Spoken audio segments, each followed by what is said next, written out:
Hi all, so welcome back to the channel. So today what we are going to discuss is about ethics, professional ethics, and especially in relation to the ACCA Code of Ethics. Okay, so what is ethics basically? So we would be thinking this from two point of view. There could be like someone arguing there is something something called a professional ethics is there, and we would be arguing that there is someone saying okay there is a personal ethics. Now consider a scenario or an example. No, you are seeing a particular person on the road that someone is beating that particular person, and you are going and asking, okay, what is that particular situation? Now let's assume you are a police officer also. Now you assume that that particular beating or that particular act of beating is because the other person has been taking a particular or took a particular piece of bun from over a particular bakery over there, which is actually an act of theft.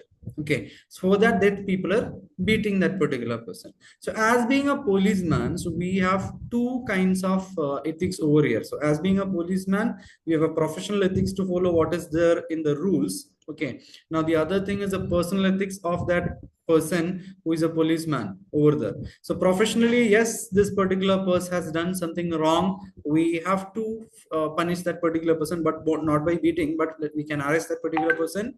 We can make him pay some fines or something or whatever there is in the rule. We have to do that. Now consider personally. Okay, now what is a personal thing we'll be looking in here?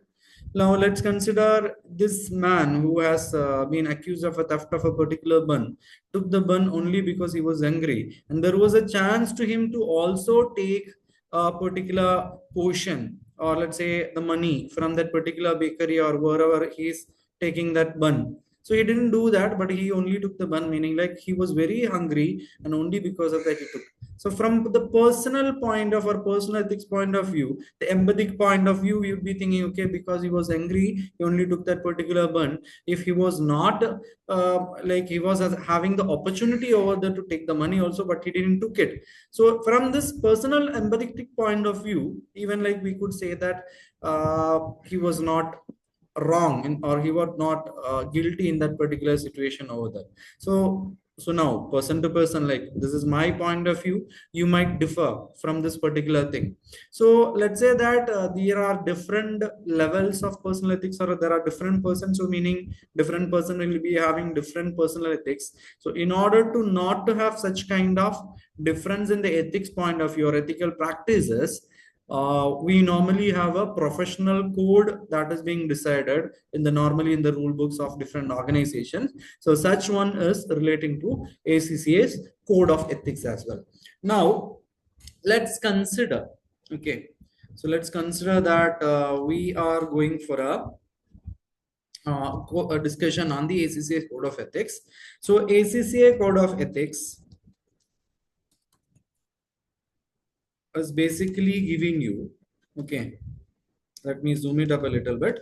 So ACCA code of ethics is basically giving you, okay, I would be giving you, I would be telling you, okay, five fundamental principles, five fundamental principles that needed to be followed by the people around. So ACCA code of ethics is telling five fundamental principles that needed to be followed or that needed to be complied with. So I am using a short form of PIPCO over here. So let's see P, I, P, C, and O. So PIPCO over here to discuss this particular fundamental principles for over here. So let's consider the first one. First P denotes professional competence and due care.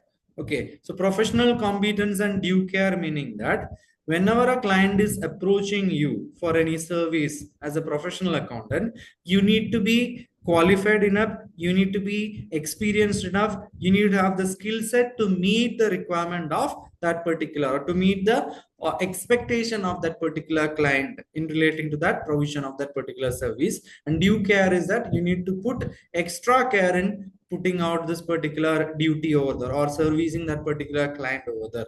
There should not be an act of negligence over there. That is first P, professional competence and due care. Now I stands for integrity. So integrity meaning simply like you need to be honest, you need to be straightforward in all your professional behavior or on your professional relationships. Basically, we are not talking about any personal things over here. So in your professional behavior or professional relationship, you need to have a integrity, you need to be honest, you need to be having a straightforward thing. So meaning like if the something is happening over there, you need not hide that, you need to say to the face that okay, this is what happening over there. Now third one, P, is standing about professional behavior. So professional behavior meaning that you should not do anything that is discrediting profession. So meaning your personal act or even your professional act. It could be a personal thing or it could be a professional thing. What act you are doing that is not discrediting the profession. For example, like you are arrested for a fraud, or you are arrested for any like problems. So normal news would be coming, an ACCA member or a employee of this particular company has done this. So it is discrediting the profession or discrediting the company. So you should be careful not to discredit it. Now C is relating to confidentiality, meaning any information you have received, as part of that assurance engagement or auditing engagement, you should not disclose to anyone else unless with the the client is saying like no, okay, you can disclose. If you have the permission from the client to disclose, yes, but if you don't have the permission to disclose it, normally we will not be disclosing anything over there. Now there are like an obligatory disclosure requirement and there is a voluntary disclosure requirement we'll be considering later on. Okay, so confidentiality meaning you should not be disclosing any information, any documents that you would be acquiring as part of your engagement. Now finally O is talking about objectivity. So objectivity is basically not being subjective, or you should be free from three things: free from bias. You should not be biased, you should not be favorable towards one person, unfavorable towards two person. You should not be biased, you should not have a conflict of interest. So there will be personal interest, there will be professional things in this particular thing, so there should not be any conflict of interest there. And there should not be any undue influence, okay, undue influence or undue pressure from someone over there. So undue influence or pressure from someone, okay, this should not be there. These three things should not be there. Then we can say that it is being objective. Objectivity principle is being served. Now, as we mentioned over here, PIPCO is the fundamental principles, or the other name, or 5 fundamental principles, or 5 ethical principles, or 5 fundamental principles of independence. Any name you can give to here. So PIPCO is a short form you'd be using over here. Now these principles are here and there are some threads coming its way. Yes, there are some threads coming its way, and I am going to use a short form called FASIS over here. So FASI and S. FASIS is a short form we are going to use for the threats that is being faced by this particular team around here. So F stands for familiarity threat. Familiarity threat. Familiarity threat meaning like you know that particular person, or you know what is the processes in that particular company. Now if you are too much familiar with the person, too much familiar with the particular process, back of the mind you'd be thinking, okay, there is nothing wrong. Like if a person is giving you some document, you would not be questioned. Without a question, you would be accepting that. Or for processes you are linked, okay, that's it. Now the objectivity would be going over there. So for take example, it's a long-term relationship when a particular client is there. So the process and all you would be like, you'd be knowing in the back of the head. So meaningly you would be thinking, okay, there is nothing wrong over there. So objective questions will not be there as it would have been as the first year client. So familiarity threat, okay, it could come from, yes, it could from a close family relationship, long-term relationship, or being having an business relationship also would be the relating to familiarity. Now, the other threat, the second threat is advocacy threat.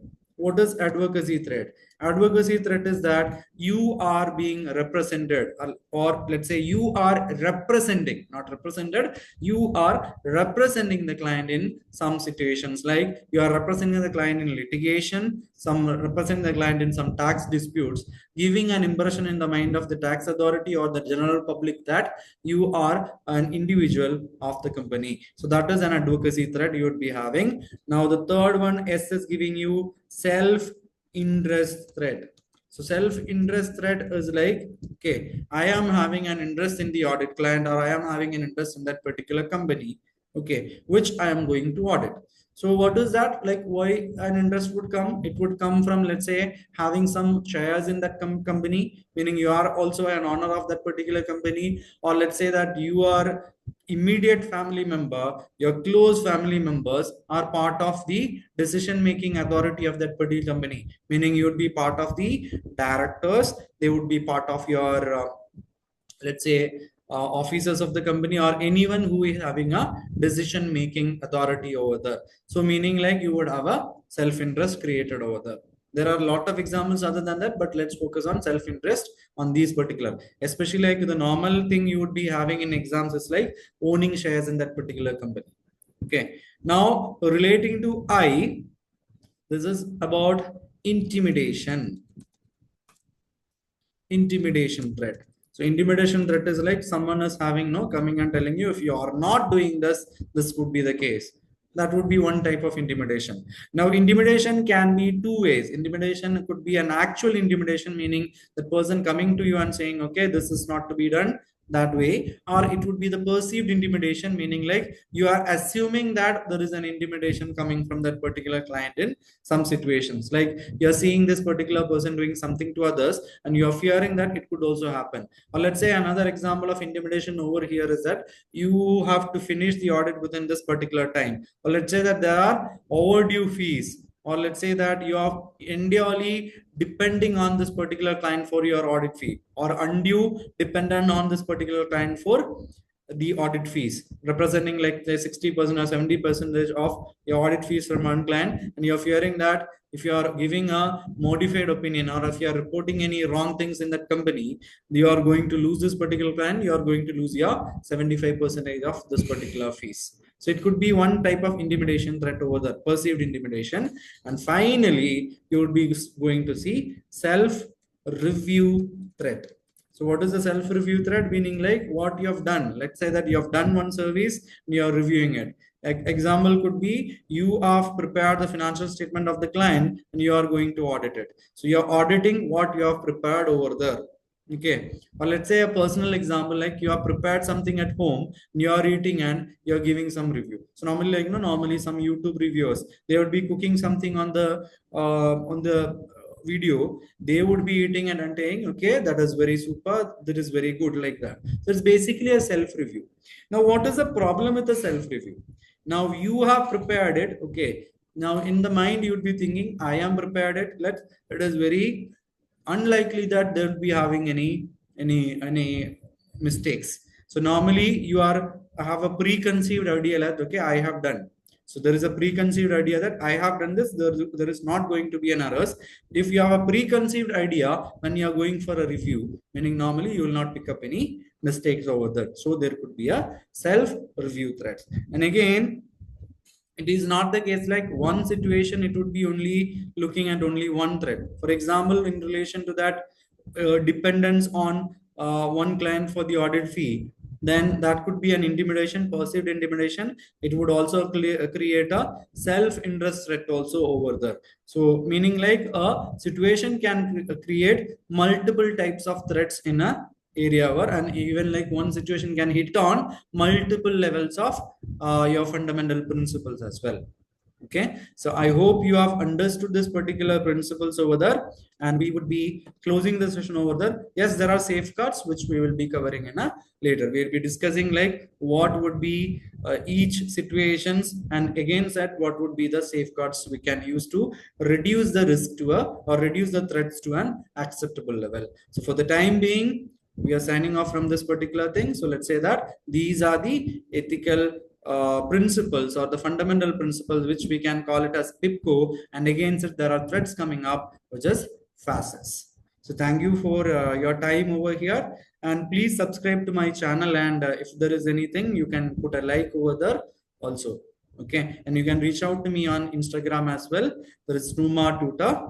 You can reach out to me on Instagram and Facebook as well. Okay, and if you have any concerns or if you have any doubts relating to the topics or any topics you want me to present more, you can always reach out to me through Instagram and Facebook. So thank you.